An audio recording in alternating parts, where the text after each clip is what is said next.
Hello and welcome to Ward Talk, CTN's look at the political scene in Ann Arbor. I'm your host, Bonnie Gabowitz. We'll be discussing issues and solutions with the city council members from our 5 wards each month. Joining us this month is Ayesha Ghazi Edwin from Ward 3. Welcome, this is your first time. Thank you so much, it's great to be here. And you're one of our newer members. Yeah. So we'd like to know a little bit about you. Yeah, of So course. tell us, how long have you been in Ann Arbor and what is your background? Yeah, so my family immigrated here in 1988 from England. We're Indian immigrants. And I grew up in Ann Arbor. There was maybe about 3 years that I lived in Detroit, but I've really spent my entire life here. You know, I went to A2 STEAM, which previously was called Northside Elementary. Then I went to Logan and Clegg, and I graduated from here on.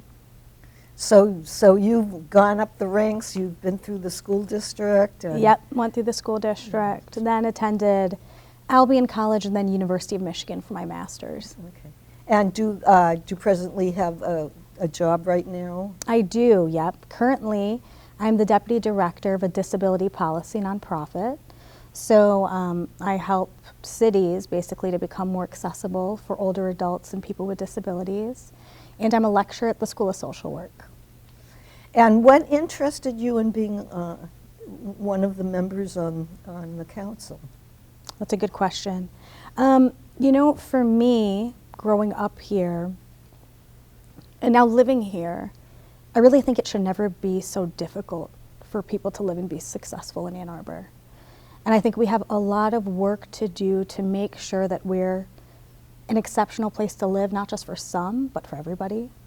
So it really drove me into city politics, was getting involved and seeing some of the inequities. And then also the fact that, you know, I want to fight to make sure that we're a more affordable place to live. Which is, of course, a big topic right now. It's a big Yes, topic. Right. It's going to continue being a big topic, Right. yep. So tell us about your ward, Ward 3. Let's just take a look at what's happening specifically in your ward. Yeah.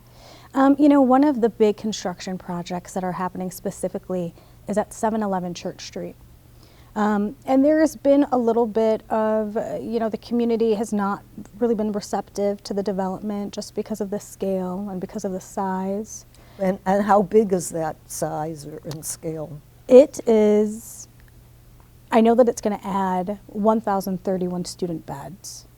So this is university housing? It's going to be part of that, yes. It's going to add student housing. And, you know, it's a block away from Central Campus. So there's been some residents of the city or of the ward who are not pleased with the development, and it is going to second reading on May 6th. And, you know, some of the things that I see as being positives about this development is, again, it's going to add many beds to student housing.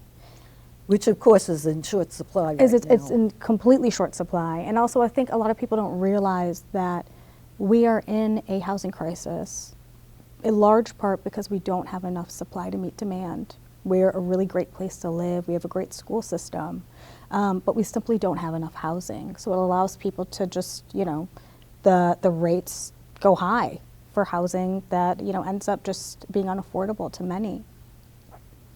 And this development specifically would add about $7.1 million to our Affordable Housing Commission. So that means it helps with developing more housing. And it is estimated to bring in about $5 million in taxes, and that's taxes for our city, to our schools. I think it's a project that is going to be good for the city for a variety of reasons. Okay, anything else going on in Ward 3 that's particular? There's lots of things going on in Ward 3. You know, some of the things that I didn't talk about when I talked a little bit about it, was just my focus on accessibility and making sure our roads and our pedestrian infrastructure is walkable, it's accessible. Are you involved with the Disability Commission? I am. I am the council liaison on CODI, so the Commission of Disability Issues, and I'm the council liaison for the Human Rights Commission, which I was previously involved in for many years before I ran for city council. So some of the big issues that are emerging, in my ward, I just recently had a neighborhood meeting with the Fernwood neighborhood, and that was because there was a really tragic motorcycle accident fatality on Fernwood and Packard. Is just ongoing concern about our local roads, right? Just their condition, about cut-through traffic. So we have a lot of construction happening, as we do all over the city, and what we find is drivers will cut through into a neighborhood where there'll be little kids and will be driving as if they're on a main road. Main road concerns, we now have the ability to potentially explore reducing speeds on main roads. Which I know has been an ongoing project. Ongoing project, and it actually has proven to really reduce pedestrian fatalities, and that's really important. Concerns about sidewalks. There's a part of my ward that was annexed from East Ann Arbor, so they actually don't have sidewalks, and some of the residents are for sidewalks and some are against. So there's some catch-up work to do. There's catch-up work to do. Right. And for me, I'm very supportive of we must give people the choice to move around the city in all ways that they move around. So any place that you go in the city, if you have a wheelchair or a walker or a bicycle or car, you should be able to move around. Mm-hmm. So some of the basic infrastructure issues are on the mind of Ward 3. Mm-hmm. Okay, let's talk about the whole city of Ann Arbor. There's one topic I haven't discussed before, but I think it's timely. I want to really make clear what the difference is between the responsibilities, the financial responsibilities of the school board and the city council, because I know they're involved with the budget crisis right now. Right. And I want to clarify, what is their role in dealing with their finances and what is your role? Yeah, that's a really great question.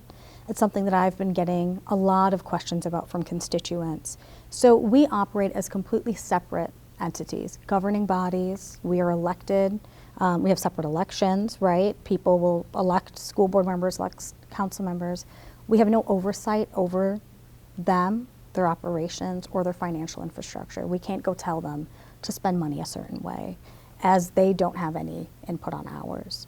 So basically, your budget concentrates on the city except for the school district. Yes. And their budget deals only with the school district and nothing else about the city. Yeah, and obviously, there's overlap. There's collaboration that happens. For example, there's parcels of land that the school owns. Obviously, it's within the city. We can advise, informally the school board, but we function as completely separate governing entities. And, I also want to say that I understand the fear that parents and students are experiencing. I mean, my own kids are in public school here. And I know it's a really scary time. It's a scary time for staff, for teachers. From what I'm aware, we're trying to minimize, or they are trying to minimize, cuts to student-facing staff. Mm-hmm. But it's a very worrisome time. So if citizens have questions or want to communicate, they should be doing it with the school board and not the city council? Yes. Okay. Yeah. Great. Yeah, exactly. Great. Let's talk about the budget. We'll kind of, move on to that. This is the time of year when is this the first year or the second year of the 2-year plan? This is the second year. Okay. Yep. So where are we at with the budget? So Milton Dehoney, our city administrator, just presented to us the budget. Prior to that, we had a introduction from staff on what they were hoping to receive in the budget. And there was a variety of different initiatives that were talked about that are exciting. For example, we're going to be allocating about $500,000 to partner with private entities to assist with our snow removal. We are... Well, let's stop there for a minute. Sure. Are owners still responsible for clearing their front Yes. sidewalks? Yes. So where would this money go toward? Was it the street clearing? Street or clearing sidewalk and clearing? any sidewalks that, fall within the city's responsibility. Because we knew during, that second storm event that happened this year, snow was not cleared in time in many parts of the city. It took a while. It took a while. And also, snow is something that's hard to keep up in terms of removing. It's based upon how hard it's falling and how much staff you have. One of the things that I'm working on specifically is introducing a resolution that will ask the city to pay specific attention to accessibility features, so more frequent plowing of accessible parking spaces, access aisles, curb cuts, ramps, so things that really affect people with disabilities and older adults. Great. And just a mention about the bicentennial in the minute we Yes. have left before our break. Yeah. These are ongoing events throughout the year. Yep. Celebrating, our 200th anniversary, so they can check the city website to see all the bicentennial events coming up. I am really proud of having championed Bicentennial Park, so that money originally was going to go to Fuller Park to create some new kind of, And where is features. that located? It's located in Ward 3 in what previously was Southeast Area Park, and it will be the city's first park to have a fully accessible splash pad and playground for children with disabilities. I'm proud of it, and I'm currently hoping to secure $1 million from the state budget through State Rep Felicia Brayback. And last year, we're thankful to have received $1 million from Senator Jeff Irwin. But bottom line, we need as many people to donate and contribute as possible. So I do encourage folks to visit that website, see the events, and support the park. And that's the government, the city government? That's the city bicentennial website. Right. Yep. Okay. Well, we're going to continue talking about Ann Arbor right after the break. Okay, great. We want to hear from you, so please email us questions to ctn@a2gov.org or tweet us at #CTNInArbor. We're taking a break now. We'll be coming back with more from Ward Talk.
What if the City of Ann Arbor created a reliable, 100% clean, affordable, locally built, and community-owned energy utility?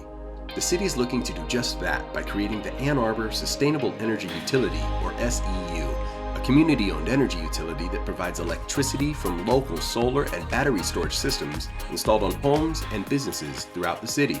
Learn more and share your thoughts on the proposed sustainable energy utility by going to a2gov.org/A2SEU.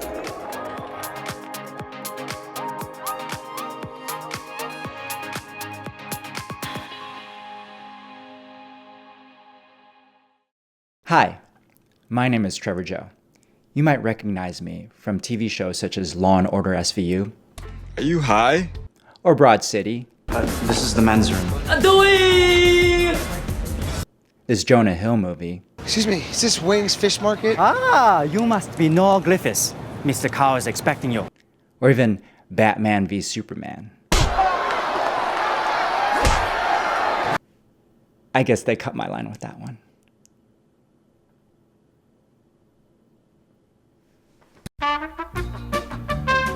Whatever.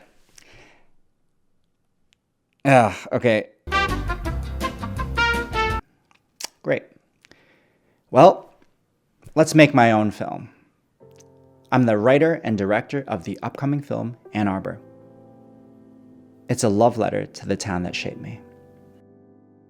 Our film is about a chance encounter that turns complicated as two friends reconcile their attraction, cultural differences, and the people they've now become. The vibe is kind of like Before Sunset meets Past Lives and explores the what-ifs in life, the nuances of privilege, and the expectations we're burdened with. Some serious stuff. But it's got some levity and puns, which are totally underrated. So this all started when I came out to LA to keep making films, and then the pandemic hit, and I got homesick. So I wrote this script as a way to visit my hometown and see Ann Arbor and hang out at the places that I know and love. Over the last year, we've had a ton of momentum on this film, and with your support, this is the year we're gonna make it. We have an amazing team, and we've nurtured such a lovely community of supporters, including Zingerman's, who has generously donated a Create a Sandwich of the Month as one of the rewards. One of the things that keeps me pushing forward is seeing how excited people are about the project. It's inspired me so much. And the more money we raise, the better our film can be. And even if you can't donate, give us a follow. It'll help us immensely. So together, let's make Ann Arbor the best film it can be.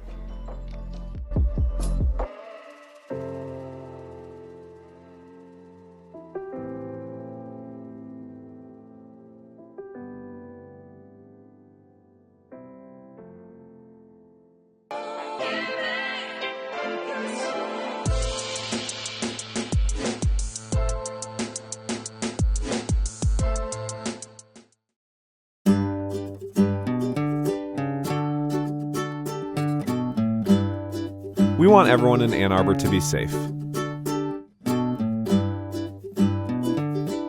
Which is why Ann Arbor has a law requiring drivers to be 5 feet while passing bicyclists, pedestrians, or wheelchairs traveling on the road. Most traffic lanes within the city are at least 10 feet wide, so give half a lane width of space for safety's sake. This is a good way to measure how much space is required. And if it isn't safe to pass, don't. Be cautious, be patient, and most of all, be safe.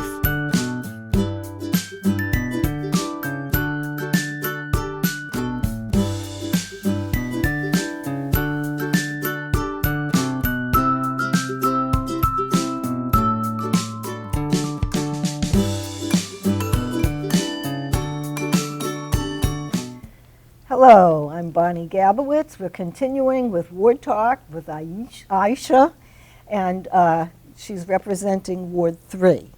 We're talking about the budget. We were just talking about that. So give us some more information about what's going on with this very big project. Yeah, sure. So we have a few things that are budgeted that have been proposed in the budget that are exciting, and that specifically affect Ward 3. So for example, Ward 3 has a neighborhood, Bryant community, that has the first geothermal network for a low-income neighborhood, one of the first in the nation. And right now we are receiving approval from the county to build more geothermal networks around the city. So that's super exciting. We're gonna be having the development of Fire Station 4, which is the first fire station in the city to be completely, run on renewable energy. Does that have a time frame of when this could be done? I believe are we talking about a couple of years of planning? I believe they're still trying to assess that. Mm-hmm. And then in addition, we have a solar park that's going to be built at the Wheeler Center. So a few exciting things. And then for the budget in general, we have a few different things. Obviously, we're going to continue to invest in our bike lanes and that are just creating more pedestrian-friendly infrastructure. I'm going to be working on an initiative to help the city get out some education on the use of bike lanes. A lot of people don't know that even motorized wheelchairs can use bike lanes. I didn't even know that. Yeah. And in addition, one of the things the city is working on is improving customer service. the way that we currently take complaints, often through the A2 Fix-It program.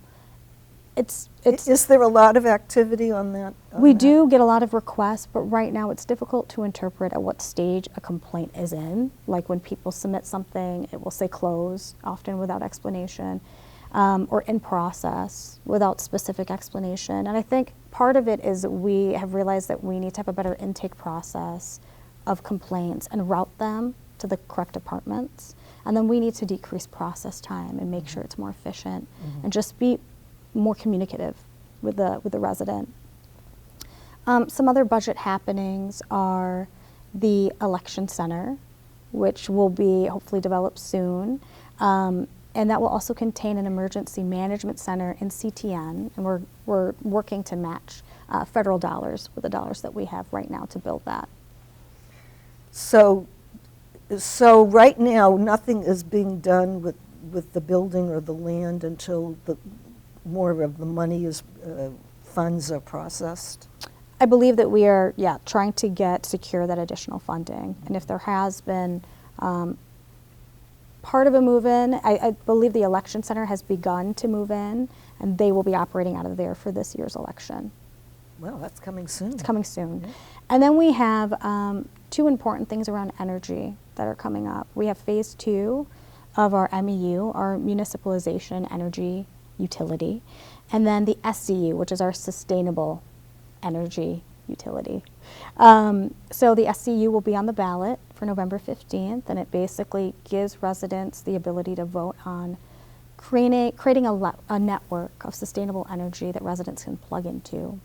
Would this then be moving away from the DTE services, or is this separate? We're hoping that it will be separate, that it's going to create its own and renewable energy source separate from DTE that people can plug into.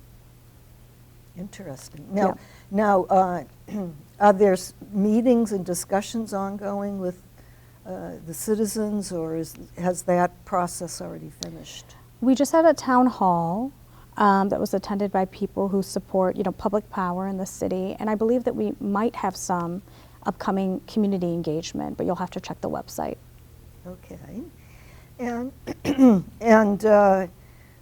we have a lot more to talk about in just a few minutes. So tell me about there was a stormwater evaluation that was just came out, I think, in today's news.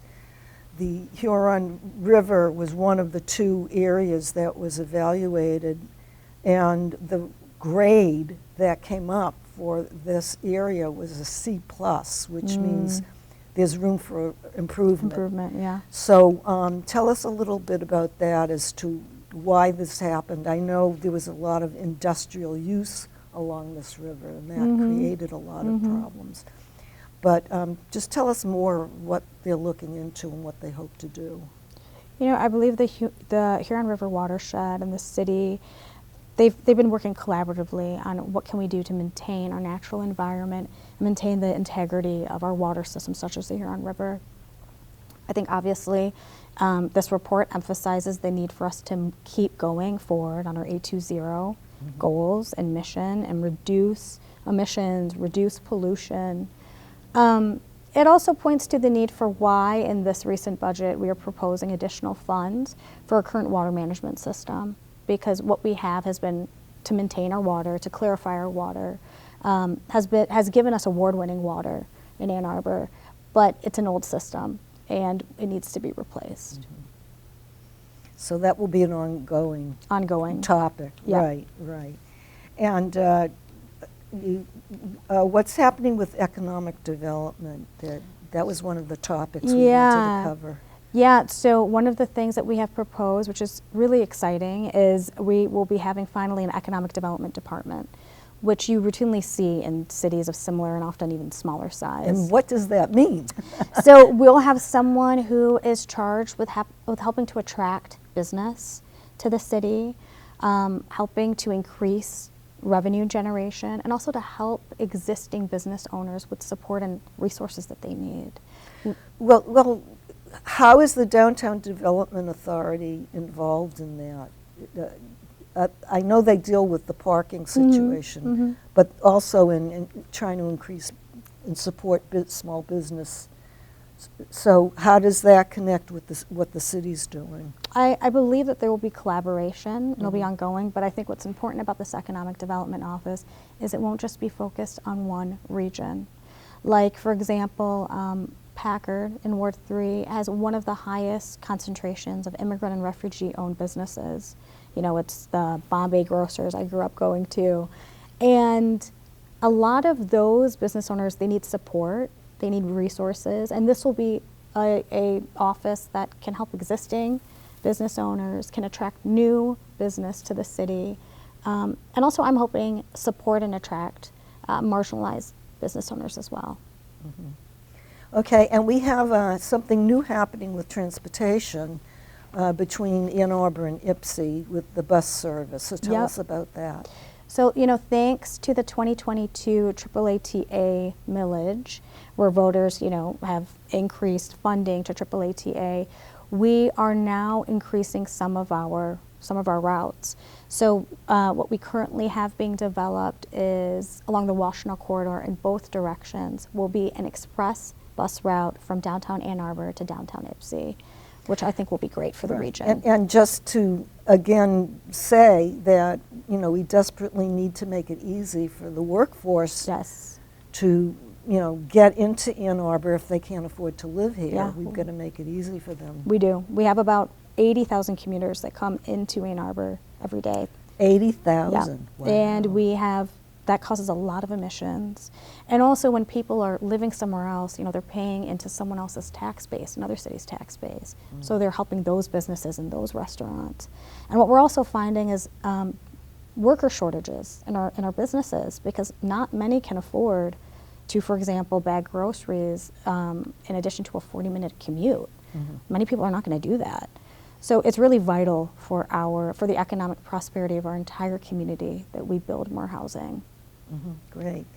And what else did you want to make sure we learned about in the couple of minutes that we have left? You know, I guess for me, I hope that residents can stay open to the idea of development doesn't mean displacement. I know that, you know, often new developments will be built at a certain price point, but in the end it does help supply. But that we as a city and I as a council member am committed to making sure that we also gain more affordable housing options so that we can be, you know, the place that I grew up, and which is why I moved back here. It's a city that's unapologetic about being inclusive, and the way that we continue doing that is by building housing at diverse price points. Okay, and this as an ending, I'd like to plug that your website, the government website, a2.gov, really offers a lot of, first of all, they give a lot of information, plus it's also an avenue for citizens to communicate and ask for clarification or whatever. So I would encourage people to definitely check visit on it. There'll be some resources. There are resources available on the Office of Sustainability and Innovation's website. If you need funding to do weatherization for your home and you qualify, that will be available on June 1st. So I encourage people to visit that. Well, it's been a pleasure speaking with you. Likewise. And learning more about you and learning more about the efforts of the council dealing with all the issues of the city. Thank you so much for having me. Remember to join us for a new episode every month. We want to hear from you. So please email us at ctn@a2gov.org, attention, Ward Talk. You can also follow CTN and ask questions on Twitter at twitter.com/Ann Arbor. We'll make sure to include your questions. To watch this and all of CTN's program, head online to youtube.com/CTN Ann Arbor. For Ward Talk, I'm Bonnie Gabowitz. Until next month.